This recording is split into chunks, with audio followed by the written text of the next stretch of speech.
A very good evening and welcome to this edition of the Fourth Estate. Charles Mwangu Shampagi, and tonight we'll be taking a look at matters across the border, but actually matters East African, especially when it comes to election cycles. Kenya is heading to elections on August 8th, and a grand deal was reached that returns Raila Odinga, some people call him a perennial contestant, to the top of the ticket of the opposition in the Kenyan elections.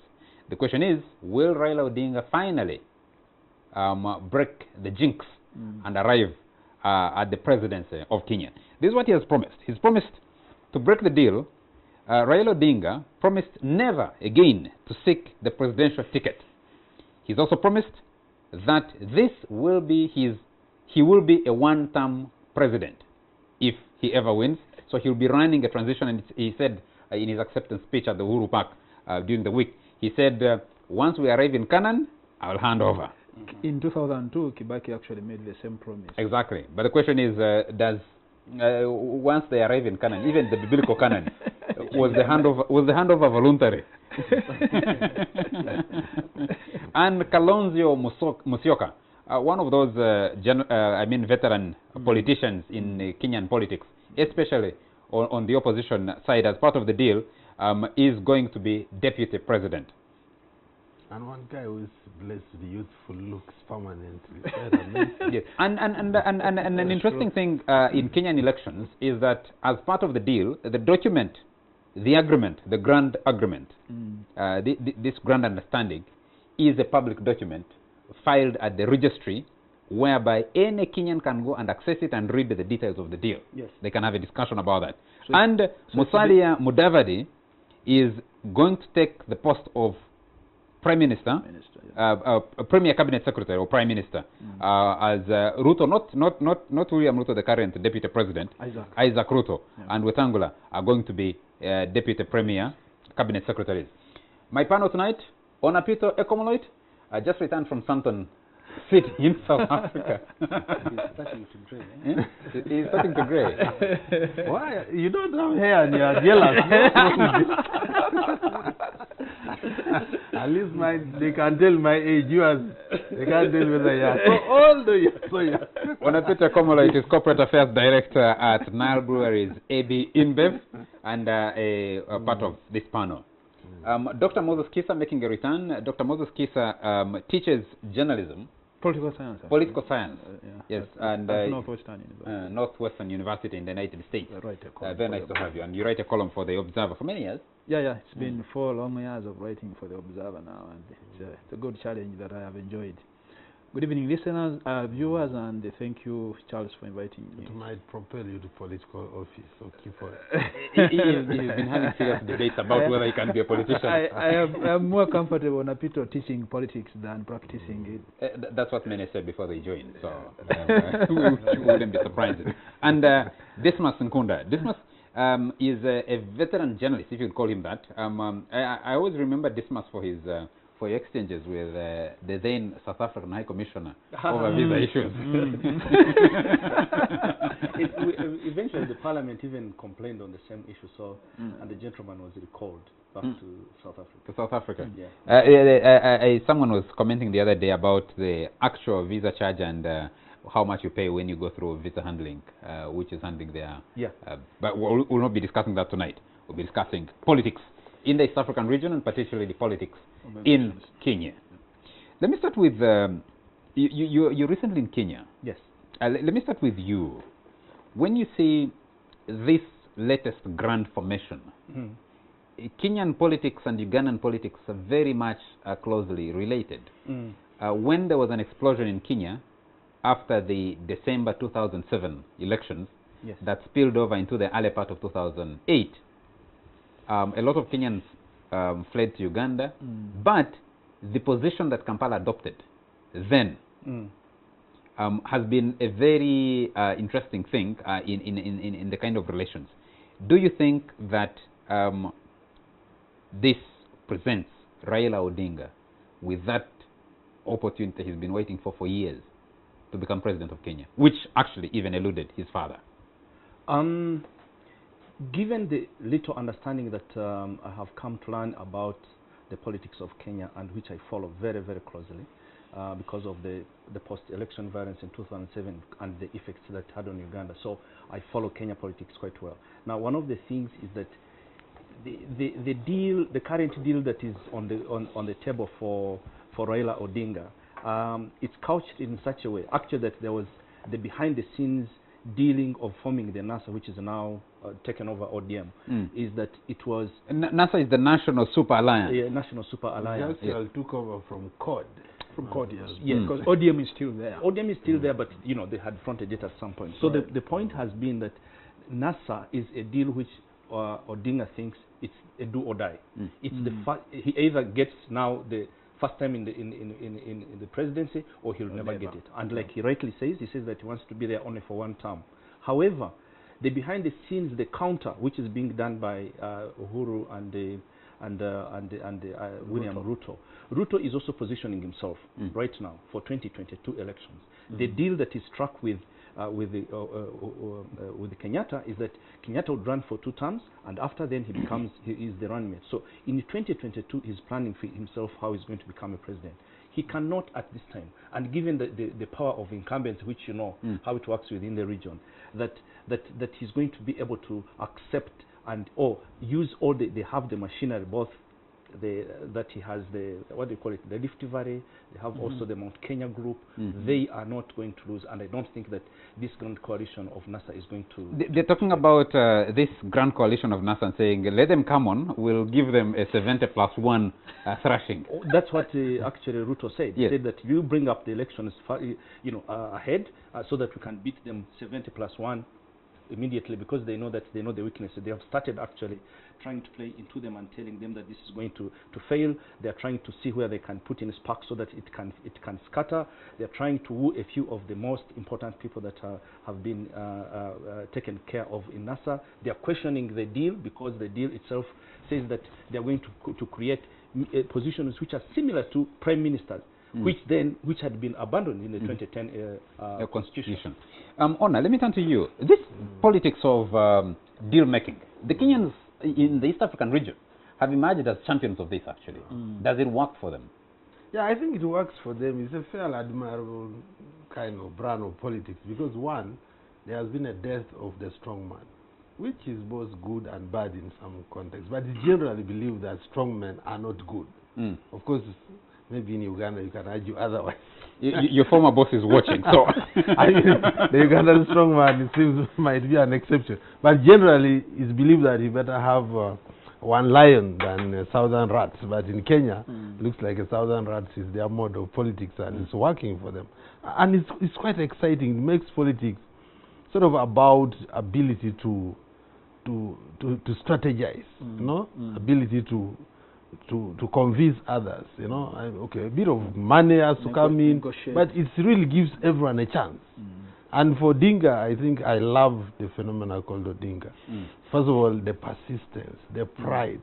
And I think one of the things driving him is the fact that the people he's facing all the time are the same old story of the Kenyatta, Jomo, and Oginga, his father. And there's also something called family pride, you know. A man must fight for his family, must fight for his father's legacy. His father was humiliated, was close to becoming president, then he was shortchanged, and I think he's determined to die fighting for his family, partly, and for what he believes in. So in terms of the outcome, I think in politics, of course, in the run-up to this, there was a lot of complaints about the electoral commission. If the Odingas have not managed to get an independent electoral commission, then their chances will always be low. But in case the electoral commission is not manipulated, anything is possible. I mean, especially since he's fought kind of political attrition. He has been wearing down what they call the Mount Kenya mafia, the Moi family. They have also been worn out by scandal. And so it's possible that he may squeak in, finally. There is a remote chance, you may say, but it's not like here, when maybe you can say it's out of question that some people will never come to power. I think he has a But chance. even then, can change. What stops it from changing? People. Dr. Kisa, I need you to weigh in here. Yeah. One quick question, and then we'll come back to the issue that Honor has been rising. Do these Kenyan political fights, how do they matter to countries like Uganda? Well, they tell us something about how ethnicity and ethnic coalition making remains an important component of African politics.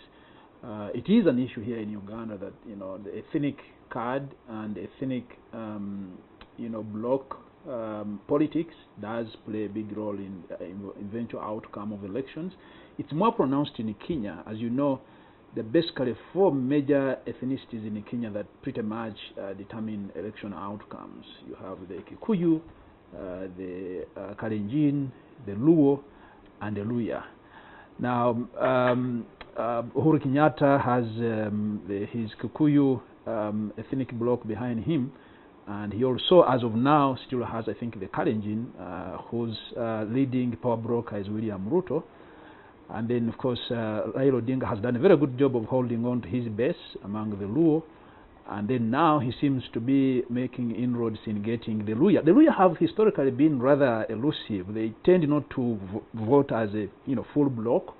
But now you have Moses Wetangula, who is like some people where you come from. Probably on this side of the border. Where does he come from? So you have Moses Wetangula and Musalia Mudavadi, who are the 2 leading Luya power brokers. They are with NASA. So it has to be seen whether they will deliver the Luya bloc in its entirety. If they do, then Raila Odinga will have a very strong case at the polls. And now Isaac Ruto is now in the picture as well. Will he deliver the Kalenjin, or at least part of it, away from William Ruto? That too remains to be seen. So I think the lesson we get is that ethnic maneuvers remain a very important aspect of African politics, more generally conceived. It's more pronounced in Kenya. But you live and teach in Kenya, and you've studied and spent a lot of time in the United States. Right. The politics of ethnicity is so rife in the United States. You must make a presentation to the to IPAC. You must make a presentation to NACC. NCAP, NWC. Yes, the National Association of for the Advancement of the Colored Person. Right, that's yes. right. That's right. So the Israeli lobby is very important. And the Latino lobby is very important. Right. So ethnicity is part of the politics of the world, isn't it? Sure, but you see, if it was down to that, then. For example, maybe you wouldn't have had Donald Trump being elected president in the U.S. He in the end actually got a sizable chunk of the Latino vote, even though he had said some very disparaging comments about the Latinos. He's crossed his 100 days in power. Yesterday. Yes. Yeah. So anyways, Charles, I mean, you're right in saying that, ethnic considerations play a role in politics everywhere in the world. But I think the point is that in many African countries, it tends to be sort of the primary lever upon which, calculations are made and upon which many people make, decisions about who to vote for and not. And in Kenya, it's really very, very pronounced. It comes down to that. But of course, there's also the issue of class. Which might actually play a factor in this year's elections. Kenya has the world's biggest slum in Nairobi. So Nairobi is 2 cities. It's a city of the rich, the upper middle class, and the well-off, but it is also a city of the poor, who are very many, and some of them have now found a voice in populist, politicians like Mike Sonko. In Nairobi there. So, and of course, Raila Odinga has always presented himself as a voice of the poor, and representing politics on the left. Although of course he's a rich man with a lot of business, businessman and so on and so forth. So, Yeah, so the elections in Kenya very much still remained underpinned by ethnic calculations, and I think you can see that in the NASA alliance. Okay, let's spread this a little bit more. What you have under the National Super Alliance is basically an alliance that attempts to bring every other ethnic group into one corner of the Kenyan elections, to the exclusion of the Kikuyu, who have had a stronghold over power, now shared with the Kalenjins during the Moi era. But actually, that Moi was so willing and helped so much to get Ruto, to get Uhuru Kenyatta elected, means he was handing over back from where he got it. So the Kikuyu are still pretty much in control, and the effort that Raila Odinga has, what he has been fighting for over the years, is to get to wrestle this power from the Kikuyu. It's like former Ugandan politics, the north and the south, which would be the west now. Does it work? What does it?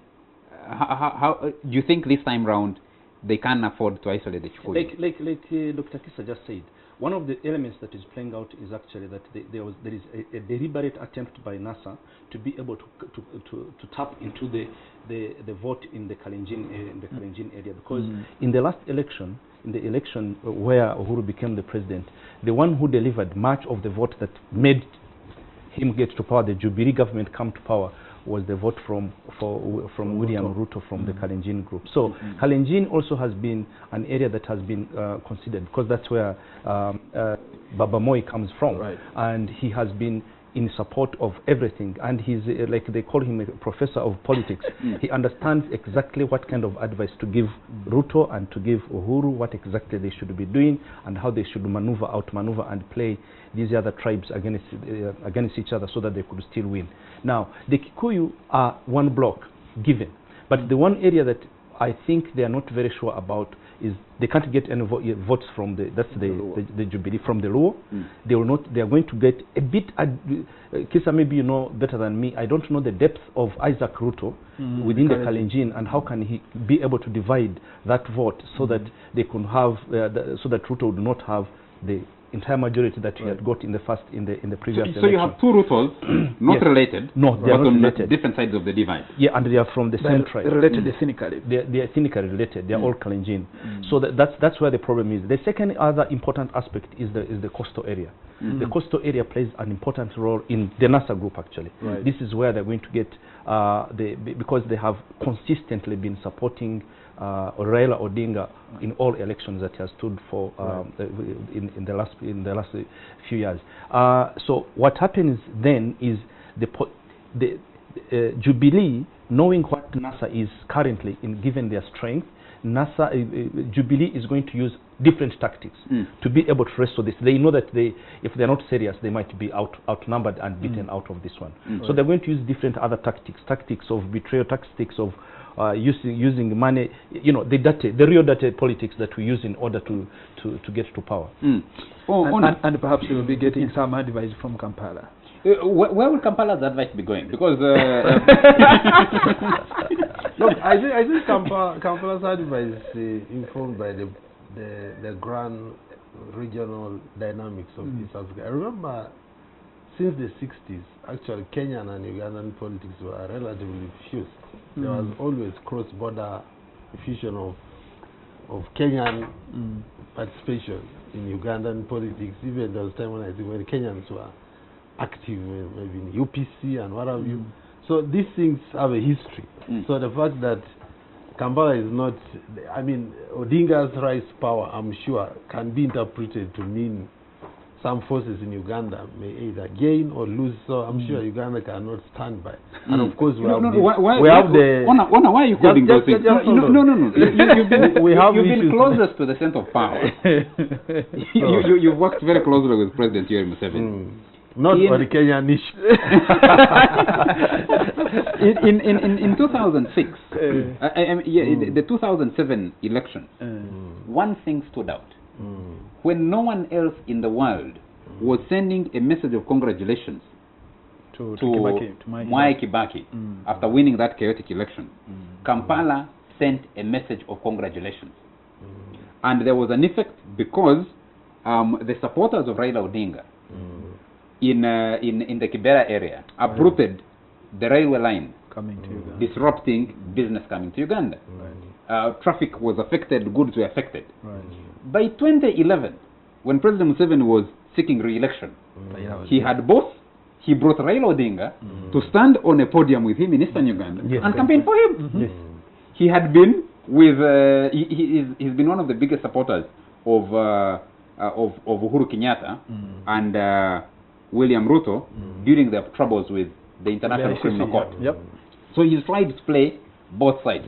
Someone will tell you, someone who watches Ugandan politics closely will tell you, when President Museveni went to Kenya in 2008 and gave that speech, he was speaking the business community, and he talked about this Jaluo. Yes, the Jaluos. The Jaluos. Right around the heat of the fallout of that election. I do not know the depth of the relationship between Raila and Can I chip in there before you do? Charles, I think what happened actually is that it's Raila who tried to endear himself to President Museveni here, and I think he understood that this is a big regional political player who should be in his corner.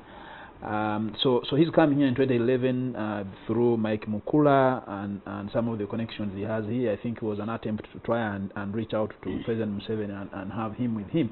But it looks like the president here has never had Raila as somebody he can trust and somebody he can work with, and so it looks like he sort of snubbed Raila's overtures, and he would rather, I think he sees himself. How did he snub him? By putting him on his campaign? But you see, come 20 the last election in 2013, 2012 actually, it's known that the government here, either indirectly or even directly, did something to help the Jubilee camp win the election in Kenya. They did not do anything for Raila.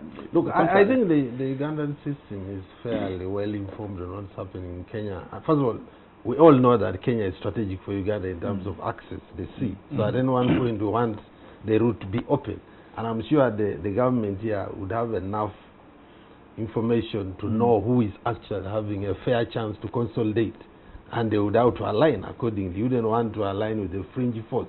I'm sure they must have concluded that the Mount Kenya mafia, if you want to call them, were still strong enough and were going to prevail. And they controlled Nairobi, which is strategic. So it would be unserious to support Odinga. But I think, as I said earlier, maybe there was a time when Ugandan politics was also having that divide where the North, which is Luo, for lack of a better word, was seen as anti-NRM and Odinga as that ethnic alliance. But I think since then things have changed. The North is firmly NRM, so the president can now work with Odinga without any problem. How do you know that the North is firmly? Charlie, by the way, Onapito belongs to that North Alliance that is anti-NRM. I don't know. So you think there are closer ties between the Chikuyu and the power holders in Kampala? Right. Not. I think traditional or historically, ethnically, the Odinga family was closely allied with the Ugandan UPC system. But I'm saying since then, the NRM has definitely spread its tentacles and can now afford to work with the Odinga. And I think the president went to their family museum, and I don't see any problem that he cannot work with him. Let's take a break, and when we come back, we'll continue this discussion on the Kenyan elections as they unfold. It will be, I think, one of the most interesting stories for Ugandans to follow closely. One is, in spite of all the efforts, of all the talk over the years to create alternative access to the sea, we are still tied to Mombasa as our primary access to the sea, and actually to goods and services to the world, which means that whatever happens in Kenya has a significant impact on what happens in Uganda. In 2007-2008, a litre of petrol jumped up to 10,000 shillings in parts of this country because of the Kenyan crisis. So it's important that we have that discussion. After a short commercial break, we'll be right back. You're still watching the Fourth Estate, and we've taken matters regional, discussing the elections in Kenya, beginning to look outside of this country to see how formations are emerging Interesting developments coming out of South Sudan, actually. President Salva Kiir, one, he's managed to hang on for quite some time since the chaos between him and Riek Machar. He's effectively succeeded in exiling or keeping Riek Machar in exile in South Africa. They only want him to come back around 2018. Yeah. Too close to election when he can't effectively organize. But I think last week... And tell you know who has assisted him to hang on. I'm told of a story actually that Riek Machar jumped onto a plane, arrived in Addis Ababa, Ethiopia, and they took him back to South Africa. They didn't allow him. Yeah, the UN, even the UN, the Shera, who is the UN person in Sudan, did advise the Security Council that he should not be allowed to go back to South Sudan because he has the potential of causing problems in the country that would break up again. So I saw President Salva Kiir the other day issued a list of people to participate in some kind of national dialogue, and it's a huge list. I think they'll need a stadium to sit. One camps the President Salva Kiir's group alone. I think they need a stadium. But Jose Nwabine is watching us, I think, from Kavulari, Anton, and he says, I find Uhuru and William Ruto very interesting politicians. While addressing a mammoth crowd in Nairobi immediately after NASA was unveiled, Uhuru watered down the alliance as just aimed at creating jobs for the 5 protagonists. And yet for him, his aim was to create jobs for 40 million Kenyans, which made sense in the ears of his listeners. But also remember, Kalonzo's party is already divided because they expected him not to bow out for Odinga. Jose Nwabine.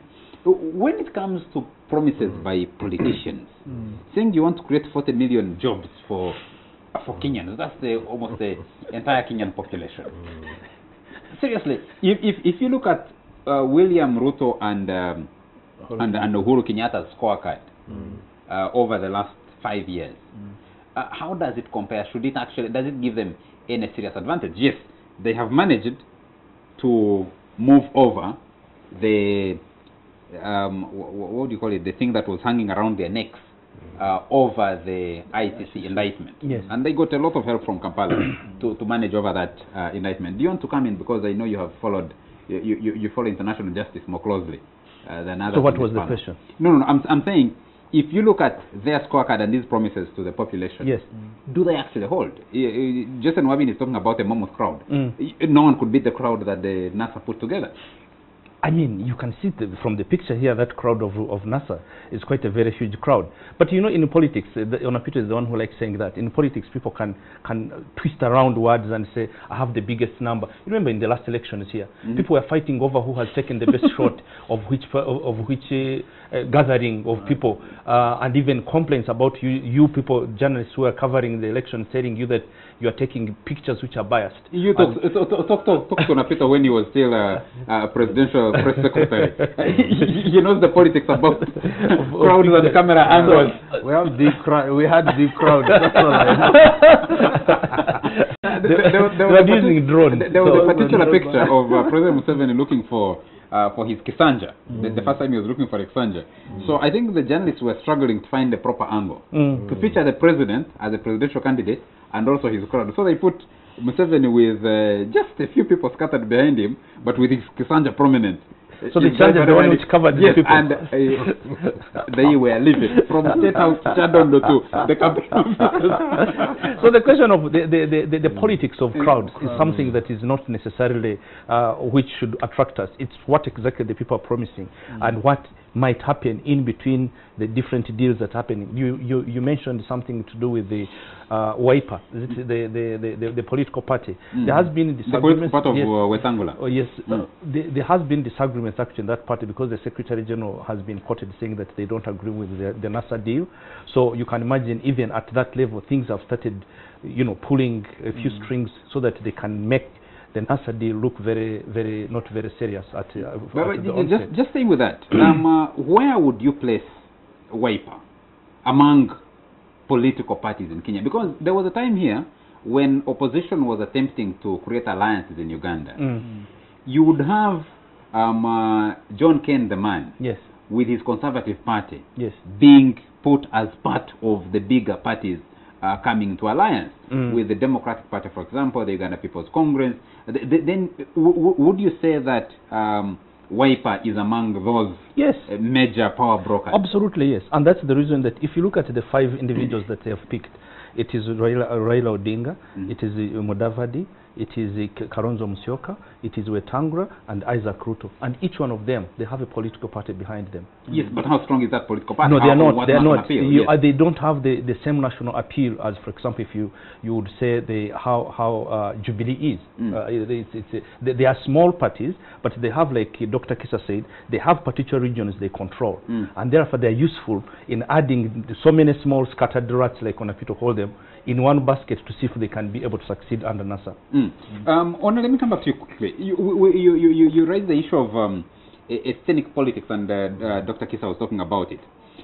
In Kenya, what they have done recently, I think under the new constitution, created all these larger blocks, large administrative blocks, counties. They have enlarged them, they have given them governorships, and you create solid power bases, which Kampala seems to have learned. And instead of creating larger blocks, created smaller, fragmented. Do you think that works to the disadvantage or to the advantage of, for example, the opposition? Yeah, I mean, it helps the opposition at least, you know, in the absence of economic or other basis for organizing. I mean, a tribe is the most organic entity. It's sort of a ready-made. You can easily appeal to people and mobilize them. So and for me, I find tribes often they are wrongly demonized. I think they're actually very legitimate units of organization, and people tend to pretend that they don't believe in tribes. But look, behind the scenes, all kinds, even in this country, all kinds of gatherings, be they funerals, the marriages, birthdays, they are largely along tribal lines. And I think so long as they are not doing anything outside the law to offend other people, they are legitimate units for organization, for development, and even for political enhancement. And if you can convince another tribe to join yours, and you become bigger, then there's nothing wrong with that. So what is the chance that the Kikuyu can be isolated, as NASA has tried to do? Because I think it's going to depend more on people within the Kikuyu bloc, whether they really feel happy about Uhuru. I'm sure there have been moments when fellow Kikuyu have actually opposed Kenyatta, the old Kenyatta, Jomo. So it depends whether Uhuru has genuinely pleased the Kikuyu. If there is deep-rooted excitement, I'm sure they will hold. And they will first deliver that bloc. And then their defeat will largely come from the fringes. There are other small groups. I know there are groups in northern Kenya, like the Turkana, who are related to us, the Itaso and what have you. They're always in the periphery of this thing. So it depends where they will fall, the Maasai and all this.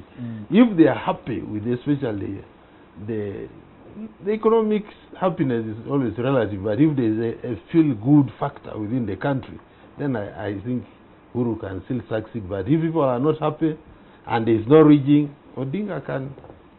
Dr. Kisa, through. When you look at how the Kikuyu have held a stranglehold of politics in Kenya and the economy to a large extent, do you think Uhuru and Ruto's scorecard plays a bigger role, or they're going to say, we can't afford to let this... Because I think many people who watch Kenyan elections, including Kenyans themselves, would think that the moment it slips out of the hands of Kalenjin and Kikuyu, that's it. It may not go back easily. It will be a struggle. Yes.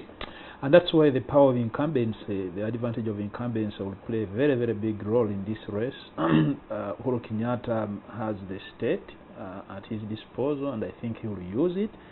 It's very, very difficult for an African incumbent candidate to lose an election. We've had a few cases in between here and there, the most recent being in Ghana, where John Mahama lost the election to Nana Akufo-Addo.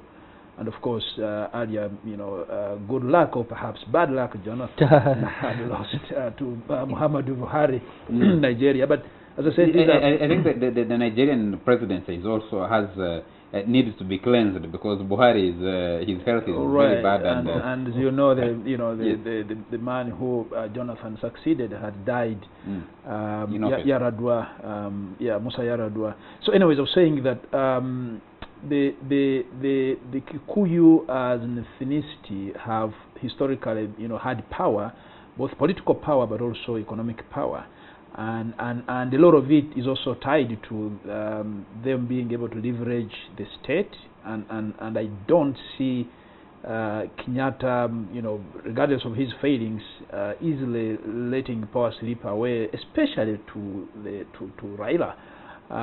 So I think that, in addition to the ethnic configurations, a big factor that is going to determine the outcome of the election is how the incumbency advantage will be used, and I think it will be used to its maximum.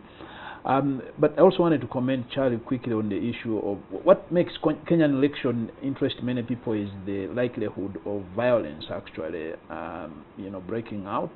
And these alliances tend to create conditions that actually can easily lead to the breakout of violence. So now you have, as we've been sort of alluding to, that the Kikuyus are kind of being isolated by having other big ethnicities being brought together by the leading power brokers. Remember that in 2002, when a very peaceful election was held in Kenya, somehow the major players from the major ethnicities were on one side. You had Mwai Kibaki with Raila Odinga, sort of banding together, and that way, Kibaki is Chikuyu, isn't it? Yes. Right. Yes. And Odinga is Luo. Yes, and they were together on the same side. But and whom are they fighting? Where they were fighting, they were fighting, Moi, and they were fighting Uhuru. And they were fighting the Uhuru. And Kenyatta, of course. Yes. But you see, Kenyatta was sort of the Moi protege. It was a Moi project in essence. But so in the end, actually, there was no violence in 2002, largely because the major players were on the same side. Now, this brings me to the point about was that about which side the major players fell? Because Kalenjin, on their own, which is Baba Moi's ethnic, tribe, right, would not be key. They wouldn't tilt the political balance, right, especially in the context between the Luo and the Kikuyu, which dates back to independence. Right. Yes. Yeah. So it was then 2002 more about removal of Moi than anything else, than the tribal alliances? Well, it was more about that, but it was also about, who was with whom, against whom. So, because you see, now look at how things play out in 2007, when you have now Raila on the other side and Kibaki on the other side. And then you have two major ethnicities coming head-on, facing each other. Which, the point I'm trying to make is the instrumentalizing of ethnicity, because, Onapito was saying, and rightly so, that the issue really shouldn't be that organizing along ethnic lines is a problem, but the problem is that it is instrumentalized. It is used by politicians to, achieve political ends, by sort of mobilizing people along with the sentiment of these, Luos are a threat to us as the Kikuyu, right? And so you make that point, and then you polarize the community. And then when such a big election comes and there is a lot at stake, in the end you have the kind of violence that what happened in 2007, 2008. And then of course in Kenya there is also the land question, which is a big issue. You have many, a few big families, powerful families controlling large tracts of land, and so many landless people. And then election time is the time when politicians will reach out to certain communities and tell them, here is now the chance for us to settle the land question. Yes, I think in the last election, Uhuru Kenyatta, his family is one of the biggest landholders. That's right. In Kenya. And they gave on, yes, gave out some land to people who were squatters on their family land. But just a quick one. Is Kenya out of the woods? The election in 2012 was very understandable. The country was still recovering from the horrors of the 2007-2008 violence. Yes. So 2012, everybody was concerned, from the media to the politicians, and perhaps not the ICC, as the ICC was was still hanging over their necks. 2017, any differences? Tensions have already started appearing in Kenya. as I speak, I think a few people have already fled the country. If you, for some observers in Kenya, actually, they've told you that there is quite a big activity happening on the borders of Uganda, in particular, of individuals who are crossing over into the country. As the doctor said, the tensions that have been created is that people now are relating it to exactly what happened in the post-election violence in 2007-2008. It's Odinga against Uhuru, it's the Luo against the Kikuyu, and any small spark is going to bring the same, actually even worse, worse escalation of the clashes between those tribes in Kenya. And I do believe that we don't have the same caution. Uhuru and Ruto, they're out of the woods. The case, their cases collapsed at the International Criminal Court. So there's nothing that is binding them to say that we are behaving well because there is something that is keeping tabs on what we are doing. No, right now they're president. They are cleared. They are free. They can do what they want. And actually, the most important person in this election, in this particular election, who is going to be very central, is William Ruto. Because for Ruto, if he loses this election, he doesn't become a president in 2022. And he has, I was today having a conversation with someone that he has made sure that he has put a governor, a senator in all the different parts of the country who are allied to him. One of the persons who was supposed to get to be nominated for the Nairobi governorship was Peter Kenneth. Peter Kenneth, the former presidential candidate. But Peter Kenneth was beaten. He got about 79,000 to what is it? Sonko. Mike Sonko. Mike Sonko got about 38,000 votes, which is almost a half of what he got. Peter Kenneth says, and this is the quote they gave to him, said, "I was supposed to win the Nairobi seat, but I was told that I have to kneel before someone." And he did not name that someone. But anyone who was not given blessings for particular seats by Ruto, they did not succeed. So those factors themselves are things that we should be looking out for. But look, first of all, for me, on the one of violence, I guess nations generally go through some lessons out of violence, and I don't believe the Kenyans will want to go back, and I don't think they will go back to violence, because they have seen, and they have also grown cynical about politicians. I think Kenyans actually very savvy, general as the people now, perhaps more savvy than Ugandans. Their economy is slightly ahead of ours, and I think many Kenyans... Not slightly, significantly ahead of ours. So many Kenyans are now able to see through the words of politicians, and I don't think they will easily be tempted again to... But 2007 on a people wasn't the just hold on. Just hold on. It happened before. Even Ugandans have learned their lessons. People are not prone to violence, this kind of political violence. Organizing, for example, the way NRA organized may not easily happen in this country again. True. People have got tired of wars. People want to move on. They have tested other things. There's a lot of consumerism which has come through. Mobile phone culture, this social media. Not many people are willing to get into violence anymore. But so I'm one person who believes that Kenya will not necessarily go to violence. Then look, in terms of what may also work against Uhuru to some extent is other people wanting to upstage Ruto. May then want to spoil for him, because I know some people say the Moi family also may want to upstage Ruto. So Gideon is somewhere. So the Kalenjin may sort of split among themselves, and some people will be maybe join this Isaac Ruto who is the Odinga.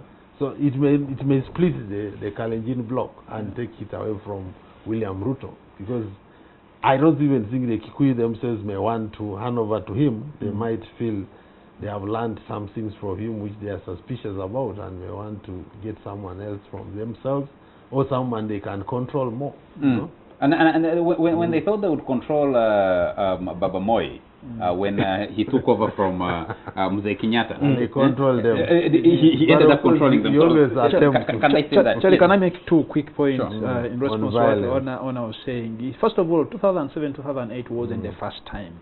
There had been a huge violent outbreak in 1992, as you remember. And then somehow 1996, and then 2002, there wasn't much violence. But So I think a repeat is possible, despite what Ona was saying about people sort of getting tired of these kinds of things and wanting to move on with life. But don't forget, Ona, that the fuel, the spark and the conditions that led to 2007, 2008 are there. Okay, you're talking about large masses of unemployed youth who are willing to do anything because they have nothing to lose. Yes. And remember, they in 2008 they had those placards: no Raila, no peace. And they're doing that because they're basically hopeless and helpless human beings who have nothing to restrain them from engaging in violence. I think that for as long as you still have that kind of environment of large masses of unemployed and a big slum population in Kiberu and that kind of stuff, I think that once politicians show that they are disagreeing and they can easily call on their masses to do it, I think that violence is still very possible. Okay, just before I take the break, Dismas, let me come back to you. I have an opinion on what I think about how it might play out, especially when it comes to the possibility that could slip back to 2007, 2008. What do you think? Do you think that, I asked the question, is Kenya out of the woods in as far as violence? I don't think so. I don't think that Kenya is out of the woods. You see, like the doctor is saying, it just needs one spark. It just needs one person to make one statement and say we have been cheated. That's basically it. And Kenya, it's much as Onapito, and I agree with him on that point, that Kenya is very savvy. It's probably one of the best countries which uses social media at its best. Even Kenyatta himself is tweeting. It's a savvy country in terms of their connections on the phone. The what do you call the MBS? They have probably some of the fastest internet connection we have in the region because they are close to the sea anyway, where the cables. But they've also learned how to enhance to harness that power of communication. What has shot mobile money, led by M-Pesa, to be a world first. Yes, exactly. So that is the problem. Someone is going to send only one message, and then it.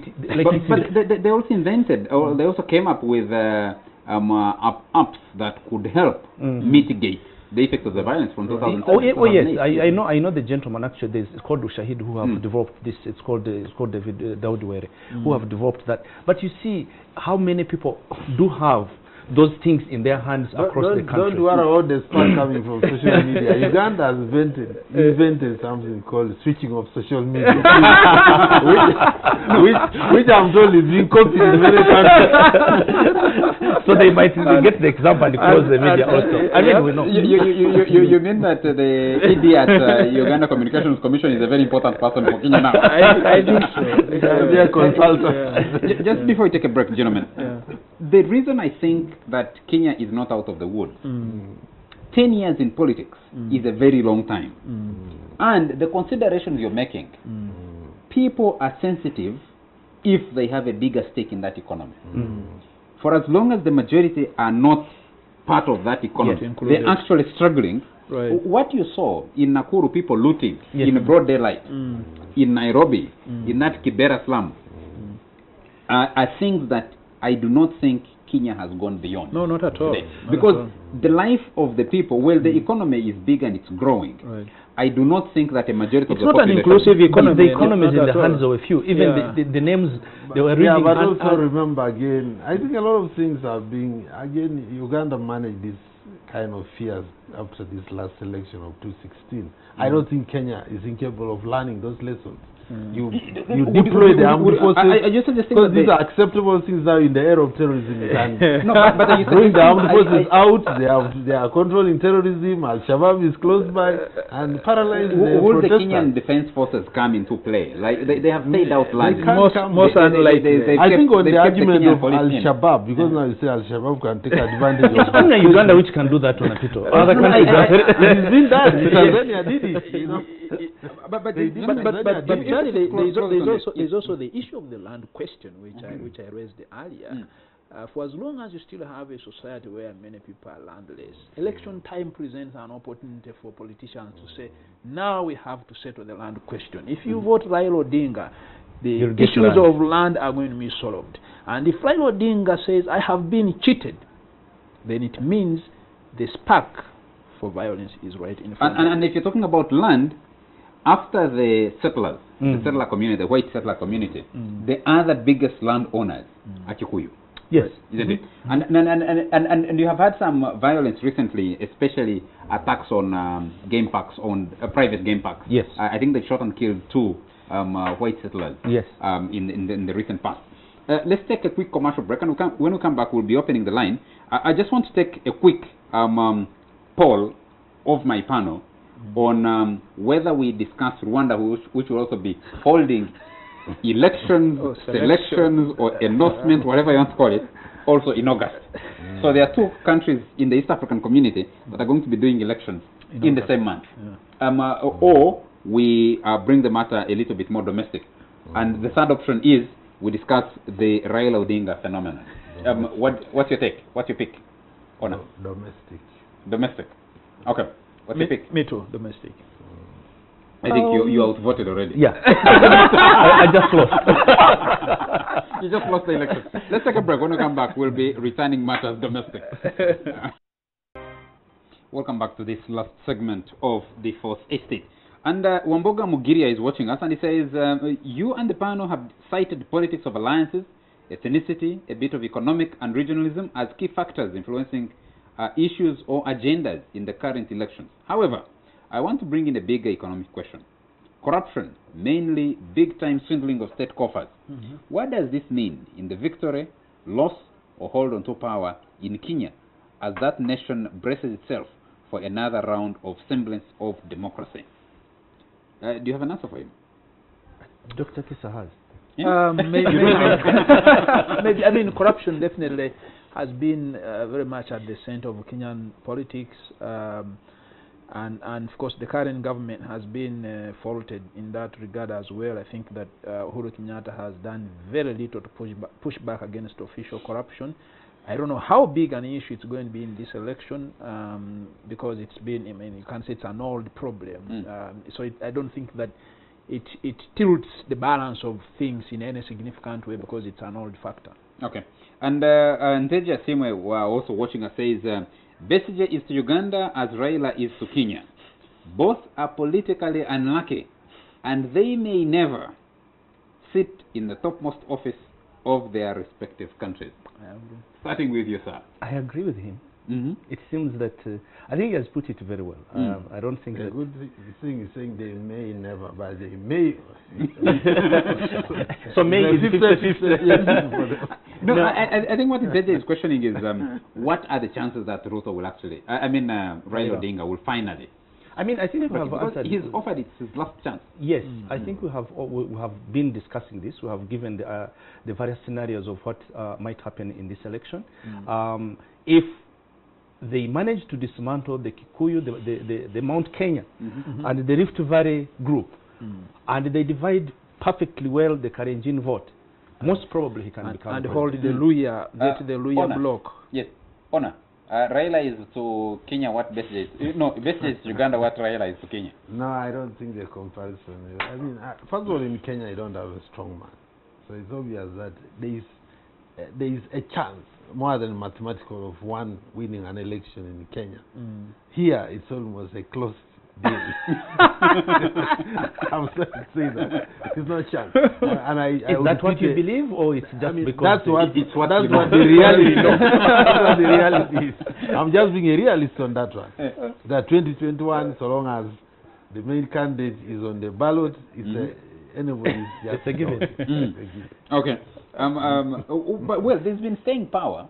Abdoulaye Wade contested, I think, about 5 times before he finally broke through and became president of Senegal. Muhammadu Buhari contested about also 4 or 5 times before he finally broke the jinx. I mean, some people will say maybe it could spread from West Africa and end up in East Africa somehow. Perhaps. So both Besigye and Raila Odinga could have a chance at some stage. Well, maybe. I think there are a few differences between KB and Raila. For KB, he faces a more difficult task because he's consistently, but also inconsistently, been for and against elections here. So election time comes and he sort of gives a message to his supporters that he's not going to participate in the elections. But then somehow, either because of pressure or something, he ends up participating in the election. That has not been the case with Raila. So Raila has run many times and not captured the seat, but he hasn't ever at any one point said, I don't believe in the process. He's always believed in the process, and somehow he gets shortchanged or he loses. It's a significant against unlike Raila, KB has a shifting base. He doesn't have a solid regional or call it ethnic base. That's true. That's true. So his alliances are always shifting and reducing, increasing, which is not. But I think one of the other things you'd say about the Kenyan politics is when you try to create an alliance, I think it's you, Dismas, who talked about it. You have solid blocks to put into that alliance. In Ugandan politics, yes, you might make an effort to bring the Democratic Party and the Uganda People's Congress into an alliance with the Forum for Democratic Change, but you can't look back and say, this is what in real terms they bring to the table. Those are individuals, they don't represent. I mean, if you say, I'm going to make an alliance, let's call it NASA of Uganda. It's going to be spearheaded by Dr. Kizza Besigye of FDC. And Ken Ruchamus brings his CP. And he comes in alone. What does he bring? He comes in alone. Yes. And what does he add on? And then Norbert Mao might bring in a faction of the Democratic Party. Not the one of Betty Nambozi. Not the one of... and leave Betty Nambozi and Chairman Kizza somewhere. And above all, they don't bring blocks of population with them. Yes, exactly. And that's the same thing, that parties here are actually not entirely based on tribes. So that you say, I'm bringing the Wanyankore, which is the biggest tribe in Uganda. Is it the Wachiga or Wanyankore or whatever, the Wasoga? Then you say, I'm bringing the Wasoga, that they are going to bring it as a block and put it on the table. No, you cannot. So in that sense, just a moment, Dr. Kizza. Wouldn't, if you reflect back a few years ago, you had kingmakers in some of these larger entities. They may not be purely tribal, but in terms of administrative boundaries. When you talked about Bushenyi, 15 years ago, you would represent something. So if Amanya Mushega spoke and he was from Bushenyi, you would know Amanya Mushega, Kahindo Tasire, and the others represent a unit. But now by the time you go to Rubirizi, you bring people from Huejo. You bring people from what are those other? No, Rohingya no longer exists. Almost no longer exists as an entity. You'd get lost. Find Shema. If you had Shema, someone from Shema, north or south. You're belaboring a point. Let me tell you what exactly happened. It is deliberate. It's a deliberate attempt to have no stronger men than the leader, the person who's supposed to lead that entity. So you dismantle the cooperative movements. You remember how the cooperative movements used to have a chairman of a cooperative movement was probably more powerful than a current minister today, right? You dismantle those ones because the centers of power are not, they are the ones which used to create those problems. You dismantle the big religious organizations, entities. The Protestant Church or the Democratic Party, you have factions within the very Catholic institute or the religious institution upon which the party was based. And the moment you dismantle them, then that's where Onapito says the big man syndrome stands out, and this is the only individual who will determine where the politics. So you divide these districts up to the smallest, so that if the district was dependent entirely on Dr. Kizza, then you divide it. It becomes, there is another man, big man, who emerges in the other district in which you have to be so that fragmentation, actually now is very much a key player in Ugandan politics. And it makes Parliament a very important site. So for General Museveni here, the moment he has Parliament under his control, and he has an absolute majority of NRMs behind him, and he can sort them out individually. Those are the local notables who are important to him, and there are so many. To me, the other dimension is because of the turmoil in Uganda, people have not been able to preserve wealth over generations or decades, which the Kenyan political families were able, even when Moi came in, people in the Kikuyu community, the Odingas, somehow because of the advanced capitalist system in Kenya, where government was not absolutely controlling everything, people preserved wealth. That's why you find opposition figures are rich. They're able to sustain opposition activity, and that's why without being compromised. Here, because of the Amin era in particular, the economy went into shambles, and in the wars, there are hardly any families. It's actually a function of money to preserve wealth. So you are having poverty. It's a function of the economy. It's a function of the economy, Charlie. What function of the economy? It's a function of the economy. Politics. Because it's a function of the economy. Only the moment, Dr. Kisa.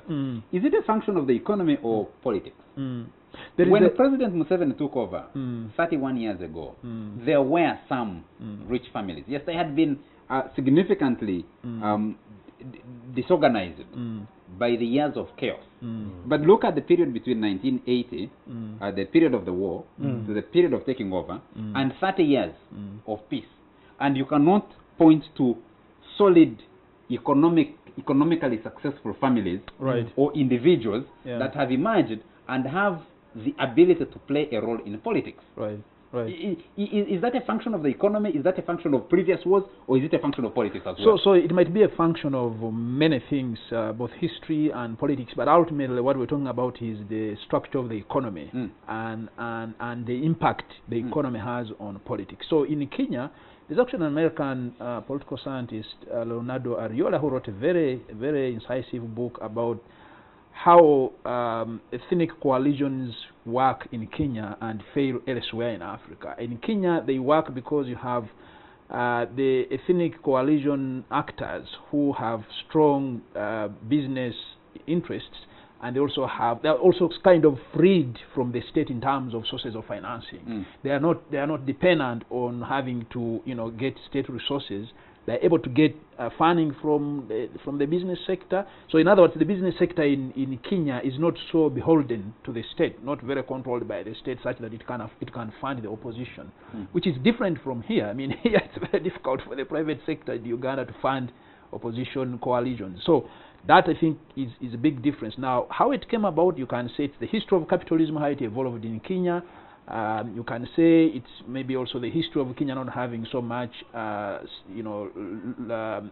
widespread civils like we have had here in Uganda and so on and so forth. But ultimately, what Wanapito was saying is very important. The question of the economy and how it shapes and influences. It's very interesting that recently the social media that was going around within the Kenyan circles, and a friend of mine, currently the ranking of the the richest family in Kenya is the Moi family. Right. And the third is the Kenyatta family.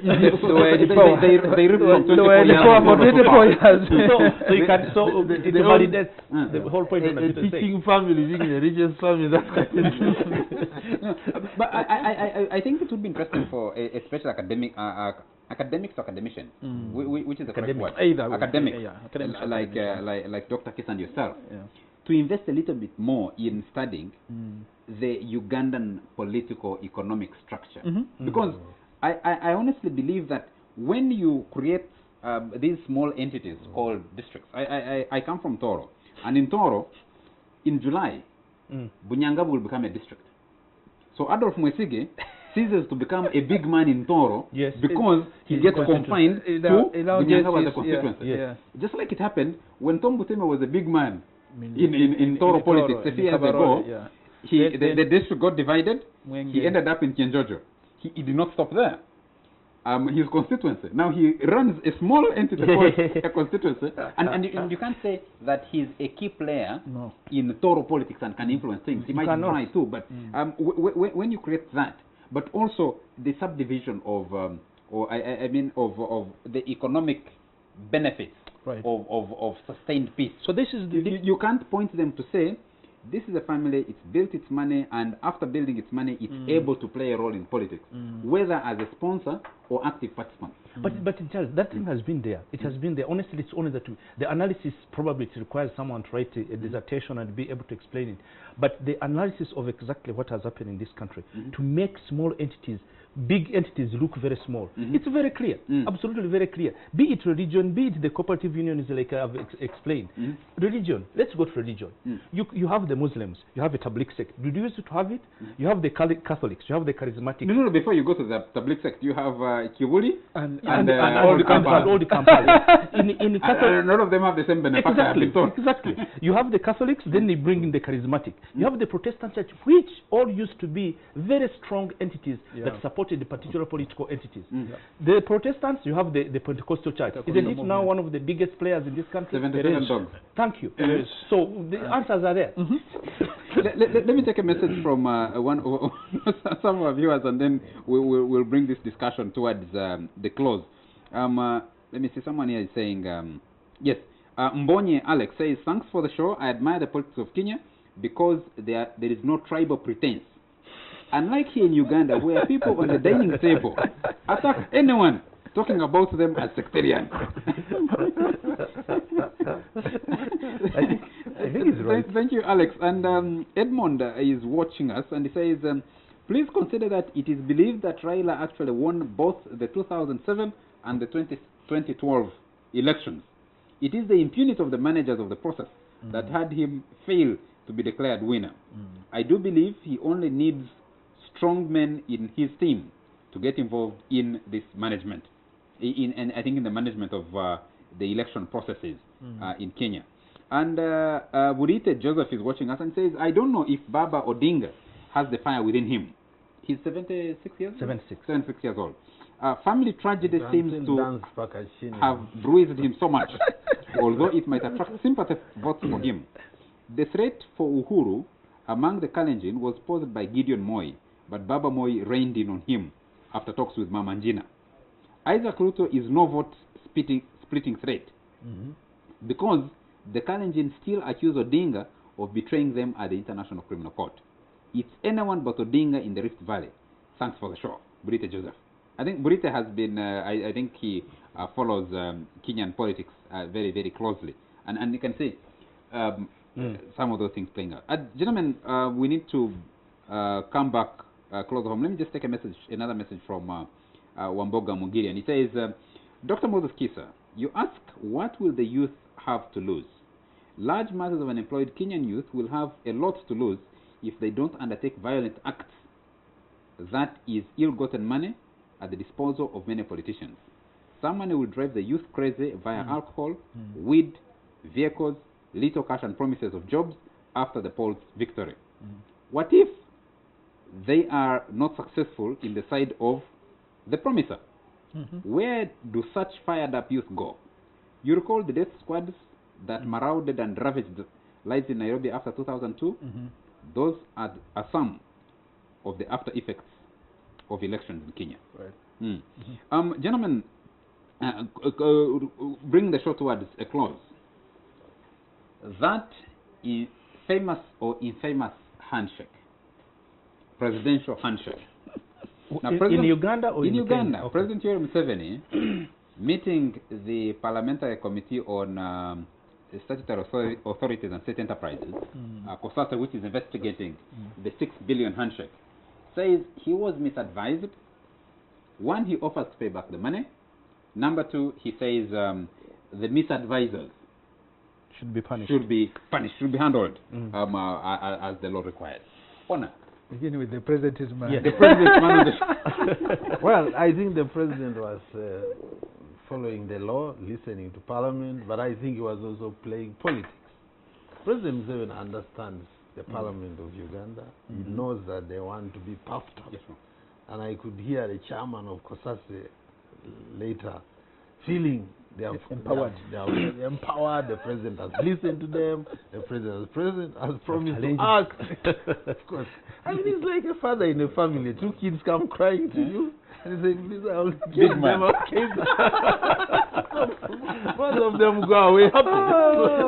Sorted. And the people who took the money are still comfortable because the president has offered to pay it back. But they're not under pressure to pay it back. Exactly. But the other thing is that he's the president, he's the custodian, he's the owner of the money. So he'll pick from this bag and put in this bag. And he has told you in the past that all the money belongs to him. Mm-hmm. He owns all the money. But Charlie, which tells... But isn't it a tragedy that we're laughing about this, that the president said the money belongs to him, he's the father, you know, we're treating it as a facetious issue, yet it's a serious problem, of course, that you have a president who seems to have unlimited powers to dip his hand in the state till and get whatever money he wants. You know that in 2011, for example, he literally raided the treasury to buy the 2011 election. And so, you know, he's in charge of all the money. But I think but the issue... if you were in his shoes, what would you do differently, especially faced with something like this? Well, see, I don't know whether I will do something different. You know, I have never been a politician. I don't aspire to be one. Big man. I don't aspire to be one. But you see, it's unacceptable that the president can say, okay, I'll refund the money. You see, it is not his money. It's our money. It's the taxpayers' money. It's the money that you and I pay in taxes. So the president doesn't have the money of his own. It's not that he sold his cows on his ranch to you know, put money somewhere which he can now get, and you know, the vote of donation is under State House. It's not a personal vote. It's not personal money. So you can see there's a problem of accountability there, and for me, the whole Kosase investigation, it's just a waste of time and a waste of money. There's nothing that is going to come out of it. We've had similar inquiries before, similar investigations, you know, relating to issues of abuse of money, misuse of money and abuse of power. They end in nothing, yet would have spent time, would have spent, again, more money, and in the end, there's nothing that is going to come out of it. And as you can see, they go to the man himself and he says, oh, it's me who did it, okay? So in essence, actually, he said, well, there's nothing wrong that was committed. So, although, of course, he uses a sleight of hand and says, well, those who misadvised me should be, you know, disciplined, whatever. But he has, in essence, he has said, you are wasting your time in this thing because I am the one who did it, and I'm the president. And so what are you going to do about that? And you see, the issue is not actually that the money was given, is that for him to say I was misadvised, just the court of saying that I was misadvised about giving a handshake, the onus would have been, let's punish the person who has misadvised me, but bring back the money. The people who took the money bring back the money. Right. It shouldn't be because you got money you shouldn't have gotten. Yes. So please kindly bring it back. Although he has said that giving the money was right, but he defended actually the gesture.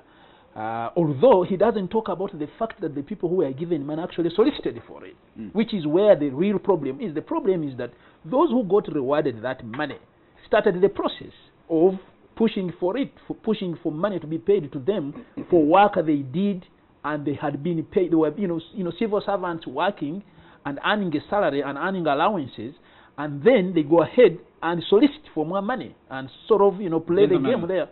Gentlemen, tomorrow is Labor Day, so let's not dispirit hardworking people, especially in public service. They need to be when they need a handshake. Look, President Museveni understands this society. I bet maybe only Dr. Kiza, if he went before the president privately, would not ask for some support. He may not ask for money, but he will ask for support. People believe the president. Like, not just the president, even us when we go to our community. Our people believe that if you're in a position to help, you should help. Yeah. And the president has... look, so many Ugandans have gone to him, religious leaders, bishops, all these people, they have gone and asked for support. And maybe that's why he has stayed power this long. He knows that the generation... Isn't it also a function of leadership? To draw the line and say, when honor goes to Asalata, and people come in your court and they are... And for him, actually, they come. Yes, they do come.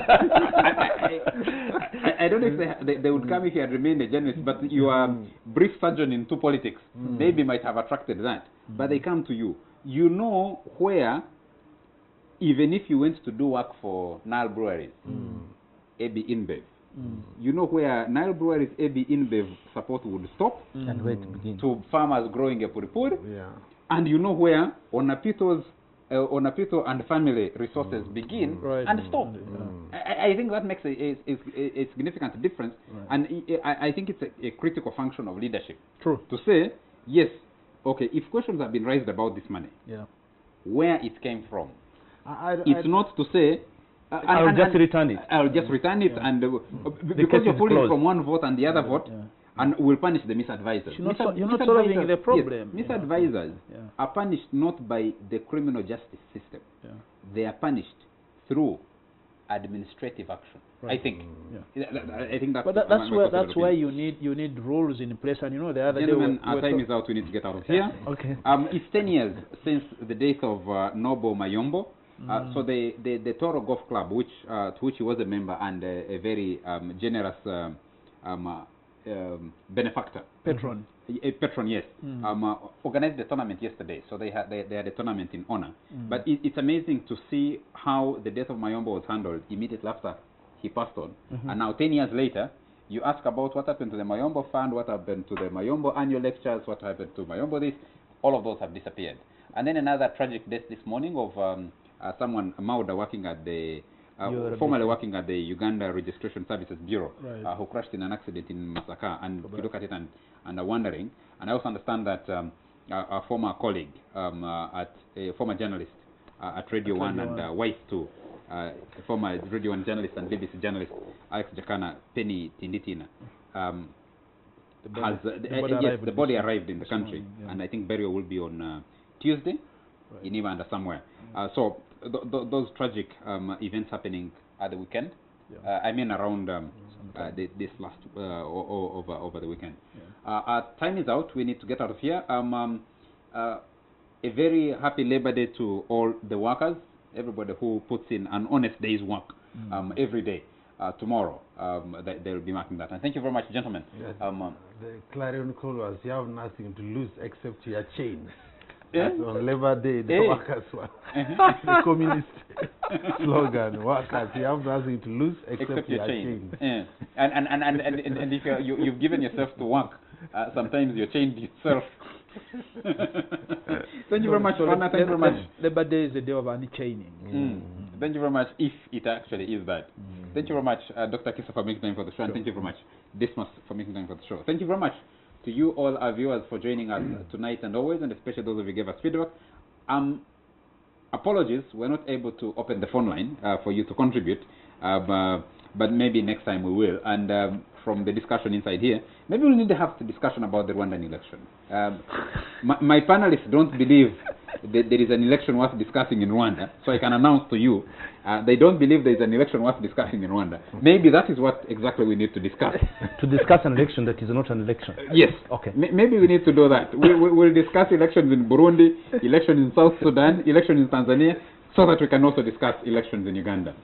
Have a very good night.